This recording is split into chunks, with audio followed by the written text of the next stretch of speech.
Guys, আপনারা যে ফটোগুলো দেখতেছেন কিভাবে আপনারা ওইভাবে এডিট করবেন তা মাত্র 1 মিনিটে। তো বেশি কথা না বলে ভিডিওটি শুরু করা যাক। তো গাইস, আপনি প্রথমে ক্রোম ব্রাউজারে যাবেন, গিয়ে ওখানে সার্চ দিবেন স্লাজার নামে, SLAZZER স্লাজার দিয়ে এখানে দেখুন www.slazar.com। তো আপনি প্রথমে এই ওয়েবসাইটে ক্লিক করবেন। তো গাইস, একটু ওয়েট করুন। তারপর এখানে দেখুন আপলোড ফটো নামে একটি অপশন আছে, এখানে ক্লিক করুন। তারপরে আপনি যে ফটোটা এডিট করতে চান তা সর্বপ্রথমে আপনি ফটোটা নিয়ে নেবেন। ধরুন আমি এই ফটোটা এডিট করবো, উপরে দেখুন সিলেক্ট নামে অপশন আছে, সিলেক্ট করলাম। তার প্রসেসিং হচ্ছে, ওয়েট। তারপরে এখানে দেখুন উপরে এডিট নামে একটি অপশন আছে, ওটাতে ক্লিক করুন।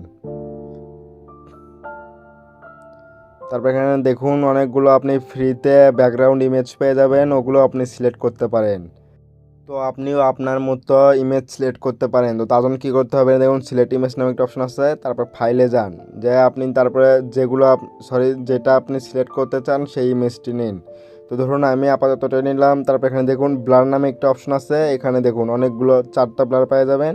এর মধ্যে যে কোনো একটা আপনার যেটা পছন্দ হবে সেটা করে নেবেন। তো ধরুন আমি এটা রাখলাম।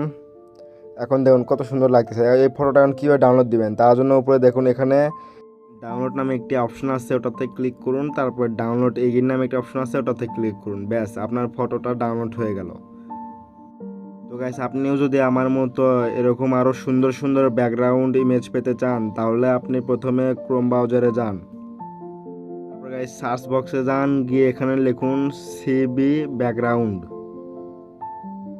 দেখুন গাইস নিচে শো হয়েছে দ্বিতীয় নাম্বারটা, তো ওটাতে ক্লিক করুন। এখানে দেখুন অসংখ্য অসংখ্য ইমেজ পেয়ে যাবেন, ব্যাকগ্রাউন্ড ইমেজ।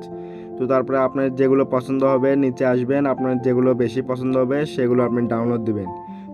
তো আপনি কিভাবে ক্রোম ব্রাউজার থেকে ব্যাকগ্রাউন্ড ইমেজ ডাউনলোড দিবেন, তো সর্বপ্রথমে আপনি আপনার পছন্দ মতো একটি পিক নিয়ে নেবেন। তারপরে এখানে দেখুন ডাউনলোড নামে একটা অপশন আছে, ওখানে গিয়ে ডাউনলোড এগেইন নামে একটা অপশন আছে, ওটাতে ক্লিক করুন। ব্যাস, আপনার ব্যাকগ্রাউন্ড ইমেজ ডাউনলোড করা শেষ। চ্যানেলে যদি নতুন দর্শক হয়ে থাকেন তাহলে চ্যানেলটি সাবস্ক্রাইব করে বেল আইকনটি বাজিয়ে দিবেন। আর ভিডিওটি যদি ভালো লেগে থাকে ভিডিওতে একটি লাইক দিয়ে কমেন্ট বক্সে বলে যাবেন যে ভিডিওটি কেমন হয়েছে।